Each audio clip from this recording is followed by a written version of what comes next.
ETV Bharat news ടൈമിലേക്ക് സ്വാഗതം.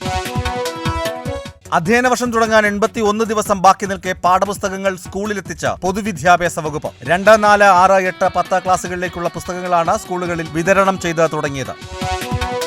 പൗരത്വത്തിന് അപേക്ഷ നൽകാൻ വെബ്സൈറ്റ് സജ്ജമാക്കി കേന്ദ്രം. പൗരത്വത്തിന് അപേക്ഷിക്കാൻ മൊബൈൽ നമ്പറും ഇമെയിൽ ഐഡിയും നിർബന്ധം. പൗരത്വ ഭേദഗതി നിയമത്തിനെതിരെ നടന്ന പ്രതിഷേധങ്ങളിൽ രജിസ്റ്റർ ചെയ്ത കേസുകൾ പിൻവലിക്കാതെ സംസ്ഥാന സർക്കാർ. വിമർശനവുമായി പ്രതിപക്ഷം. സർക്കാരിന്റെ നടപടി ഇരട്ടത്താപ്പെന്ന് ആക്ഷേപം.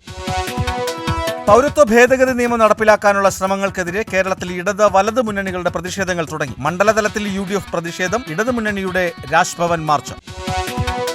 പൗരത്വ നിയമ ഭേദഗതിക്കെതിരെ ആഞ്ഞടിച്ച നടനും തമിഴക വെട്രിക്കഴകം അധ്യക്ഷനുമായ വിജയ്. ജനങ്ങളെ ഭിന്നിപ്പിക്കാനുള്ള ശ്രമമെന്ന ആരോപണം. പൗരത്വ ഭേദഗതി നിയമത്തിൽ അസമിൽ ഇന്ന് ഹർത്താൽ. വ്യാപക പ്രതിഷേധവുമായി ഓൾ അസം സ്റ്റുഡൻസ് യൂണിയൻ. പൗരത്വ ഭേദഗതി നിയമം നടപ്പിലാക്കാനുള്ള കേന്ദ്ര സർക്കാർ തീരുമാനത്തിൽ പ്രതിഷേധിച്ച ഡിവൈഎഫ്ഐ സുപ്രീം കോടതിയിൽ ഹർജി നൽകുമെന്ന് A റഹീം MP.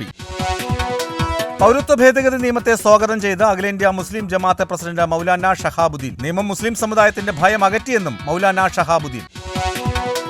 ലോക്സഭാ തെരഞ്ഞെടുപ്പിൽ കോൺഗ്രസ് അധികാരത്തിലെത്തിയാൽ പൗരത്വ ഭേദഗതി നിയമം അറബിക്കടലിൽ എറിയുമെന്ന് MK രാഘവൻ MP. ബില്ലിൽ എന്തുകൊണ്ട് മുസ്ലിം ജനവിഭാഗത്തെ മാത്രം ഒഴിവാക്കിയെന്നും MK രാഘവൻ.